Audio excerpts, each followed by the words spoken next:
Hello my dear students and good evening to all of you. उम्मीद करता हूं आप सेफ होंगे, हेल्दी होंगे और हैप्पी होंगे।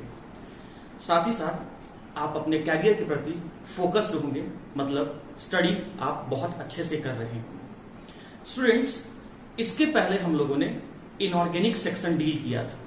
इनऑर्गेनिक सेक्शंस में हमने उसमें जितने भी चैप्टर्स हैं सबको हम लोगों ने समझा और उस चैप्टर्स के जो भी क्वेश्चंस था, इंपॉर्टेंट क्वेश्चंस या डेली प्रैक्टिस पेपर में दिए गए क्वेश्चंस, उसको आपने सॉल्व किया। अब हम लोग स्टूडेंट केमिस्ट्री का नेक्स्ट पोर्शन की तरफ आ रहे हैं, दैट इज फिजिकल केमिस्ट्री। अगर आपके एग्जामिनेशन पॉइंट ऑफ व्यू से मैं अगर बात करूं तो पूरे फिजिकल केमिस्ट्री के मतलब टोटल इसमें 5 चैप्टर्स हैं और पांचों चैप्टर्स को मिलाकर, टोटल 5 चैप्टर्स को मिलाकर इसमें आपके एकेडमिक पॉइंट ऑफ व्यू से, जैक पॉइंट ऑफ व्यू से 21 मार्क्स का क्वेश्चन पूछा जाता है। और वो चैप्टर्स हैं solid state, solution, electrochemistry, surface chemistry और केमिकल काइनेटिक्स। ये 5 चैप्टर हैं स्टूडेंट। अब उस 5 चैप्टर में आज हम लोग सबसे पहला चैप्टर स्टार्ट करने जा रहे हैं, that is solid state. Solid state का अगर वेटेज के हिसाब से बात करें स्टूडेंट, तो इसका वेटेज 4 मार्क्स का है। मतलब इस चैप्टर से आपके बोर्ड एग्जाम में 4 मार्क्स का क्वेश्चन आएगा। तो आइए इस चैप्टर के बारे में हम लोग कुछ पॉइंट्स को समझते हैं। लिटरली स्पीकिंग, ये चैप्टर भी बाकी चैप्टर की तरह आसान है, लेकिन यहां कॉम्प्लिकेशन क्रिएट हो जाता है स्टूडेंट। कॉम्प्लिकेशन क्या क्रिएट हो जाता है कि ये 3 डायमेंशनल चैप्टर है। 3D में आपको सोचना पड़ेगा, 3D में आपको डायग्राम को इमेजिन करना पड़ेगा।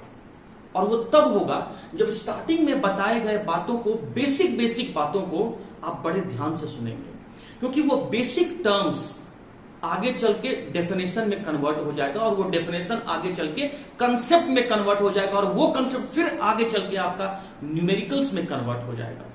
तो इस चैप्टर से रिलेटेड इंपॉर्टेंट क्वेश्चंस या प्रैक्टिस करने के लिए क्वेश्चंस मैं व्हाट्सएप के थ्रू आप तक पहुंचाता रहूंगा, लेकिन आपको ध्यान देना है कि मैं इस वीडियो के हेल्प से, वीडियो के माध्यम से मैं आपको क्या बताने की कोशिश कर रहा हूं। तो आइए स्टूडेंट, हम लोग पहले इस चैप्टर के बारे में कुछ बेसिक्स बातें को पढ़ते हैं। सबसे पहले स्टूडेंट हमें यह जानना होगा, चैप्टर का नाम सॉलिड स्टेट है, तो सबसे पहले हमें यह जानना होगा कि मैटर क्या होता है। तो देखिए ध्यान से, इस यूनिवर्स में, इस ब्रह्मांड में या फिर हमारे चारों तरफ रहने वाले जितने भी ऑब्जेक्ट हैं, चाहे वो लिविंग हो, नॉन लिविंग हो, चाहे वो हमारे पास हो, चाहे वो हमारे दूर हो, चाहे वो हमारे यूज का हो, चाहे वो हमारे यूज का नहीं हो, मतलब कि जितने भी ऑब्जेक्ट्स हैं, सभी ऑब्जेक्ट जिनका अपना खुद का मास होगा, कहीं रखने पर स्पेस को ऑक्यूपाई करेंगे और जिन्हें हम अपने आईज, नोज, टंग, ईयर, हैंड या किसी से भी, इनमें से किसी ऑर्गन से भी उसे फील कर सकते हैं, तो उस ऑब्जेक्ट को एक खास नाम दिया गया है, उसे हम कहते हैं मैटर। और मैटर का दूसरा नाम क्या है? सब्सटेंस।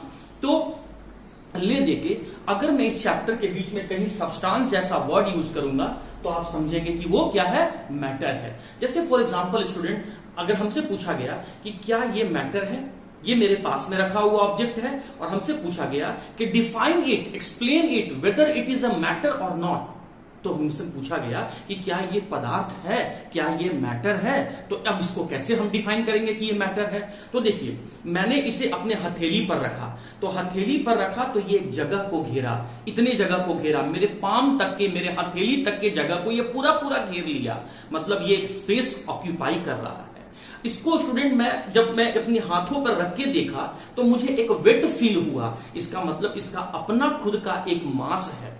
उसके बाद मैं इसे अपने आईज से देख पा रहा हूं कि ये ब्लू और व्हाइट का कॉम्बिनेशन है, छू के देख पा रहा हूं कि ये हार्ड है। बाकी तुम इसको टेस्ट करके देख लो, टेस्ट करके तुमको मालूम चल जाएगा कि ये टेस्ट वाइज कैसा है। तो खैर जोक्स अपार्ट, मैं उधर नहीं जाऊंगा। मैं आपको ये कहना चाहता हूं कि हाँ जी, इस ऑब्जेक्ट का जो भी मेरे हाथ में है, इसका अपना मास है, रखने पर स्पेस ऑक्यूपाई कर रहा है और इसे हम अपने सेंसरी ऑर्गन बोले तो आईज, ईयर, नोज, टंग या हैंड से हम लोग फील कर पा रहे हैं। तो हम लोग कह सकते हैं कि ये जो ऑब्जेक्ट मेरे पास है ये मैटर है। स्टूडेंट, अगर मैं आपको इसी में एग्जाम्पल के थ्रू बोलूं और मुझसे पूछा गया कि क्या अब जो आपके हाथ में रखा हुआ ऑब्जेक्ट है या सब्सटेंस, ऑब्जेक्ट या सब्सटेंस है, क्या ये मैटर है, तो बिल्कुल।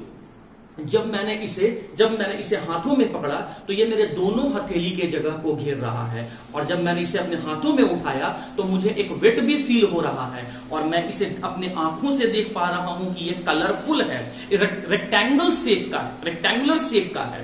उसके बाद ये हार्ड है, कंप्रेस करने पर ये कंप्रेस भी हो रहा है, तो मैं हाथों से इसे फील कर पा रहा हूं, आईज से देख पा रहा हूं स्टूडेंट। तो सिंस इस ऑब्जेक्ट का जो मेरे अभी हाथ में है इसका एक अपना मास है, इसको रखने पर जगह ऑक्यूपाई कर रहा है और इसे हम अपने सेंसरी ऑर्गन से फील कर पा रहे हैं, then we conclude that this object is a form of matter.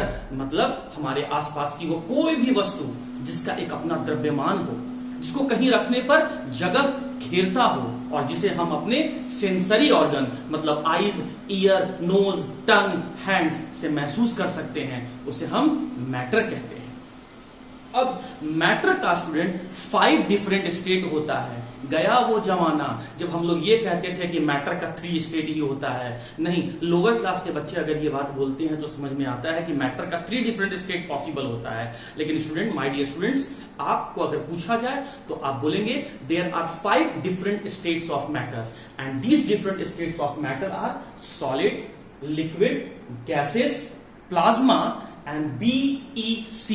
The full form of BEC is Bose-Einstein condensate. I am repeating it, Bose-Einstein condensate. 2 scientist थे स्टूडेंट, एक इंडियन साइंटिस्ट थे और एक जर्मनी के साइंटिस्ट थे, और दोनों physicist थे। फिजिस्ट कहने का मतलब जो फिजिक्स के सब्जेक्ट्स, टॉपिक्स पे ही रिसर्च करते हो या स्टडी करते हो, तो वो फिजिस्ट हो गए।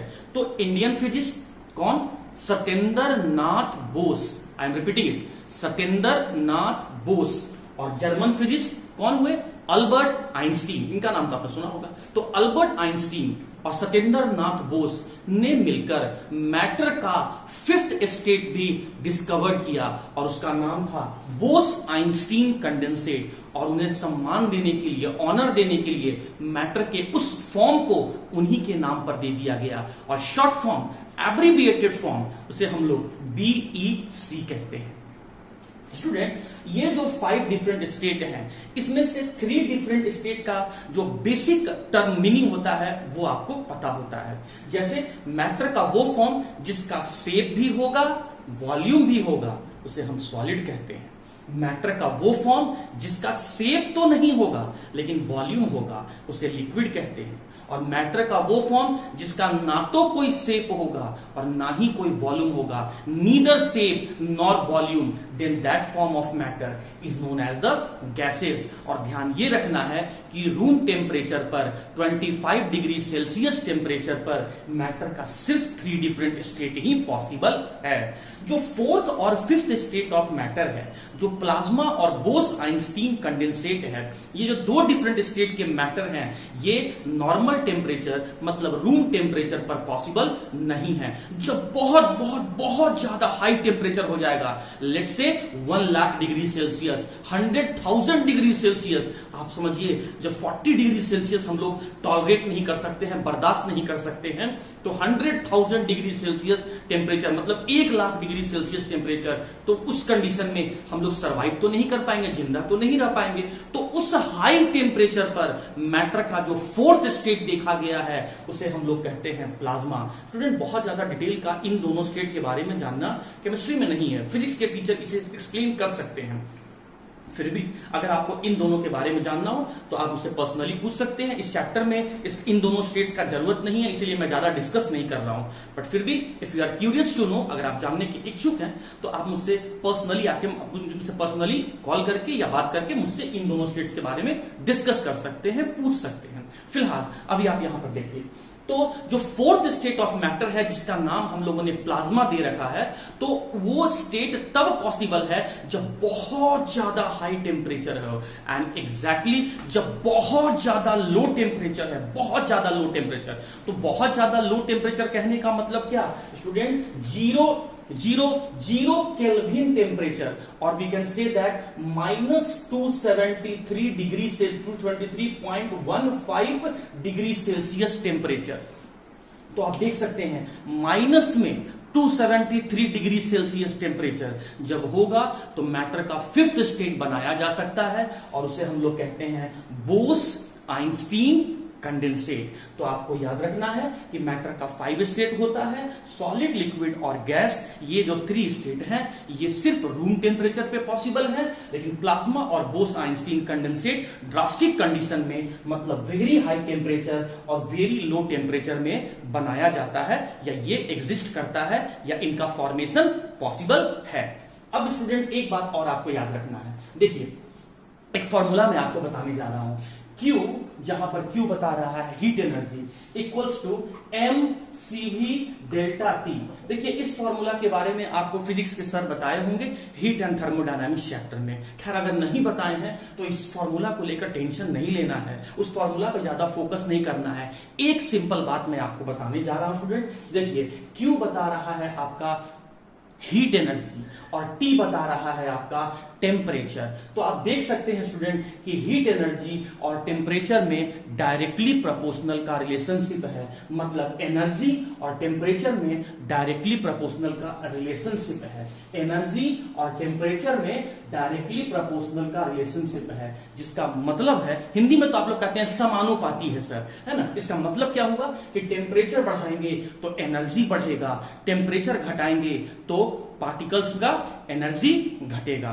तो स्टूडेंट मैंने क्या बोला था कि बहुत कम टेम्परेचर पर, मतलब -273 डिग्री सेल्सियस पर इस स्टेट का, इस मैटर के इस फॉर्म का फॉर्मेशन पॉसिबल है, मतलब ये बहुत कम टेम्परेचर पे बनता है। उसके बाद माइनस से टेम्परेचर क्या होगा 0 डिग्री सेल्सियस, तब क्या बनेगा सॉलिड। फिर 0 डिग्री सेल्सियस से अब जो टेम्परेचर होगा, लेट्स से आपका 1 2 3 4 5 6 7 ऑन करते करते तो कौन सा स्टेट देखने को मिलेगा लिक्विड। और अगर हम लोग वाटर कंसीडर कर रहे हैं तो 100 डिग्री सेल्सियस होगा तो गैसेस, और अगर 100,000 डिग्री सेल्सियस होगा तो इसका मतलब प्लाज्मा। ये बहुत हाई टेम्परेचर पर और बहुत लो टेम्परेचर पर, सिंस इस स्टेट का फॉर्मेशन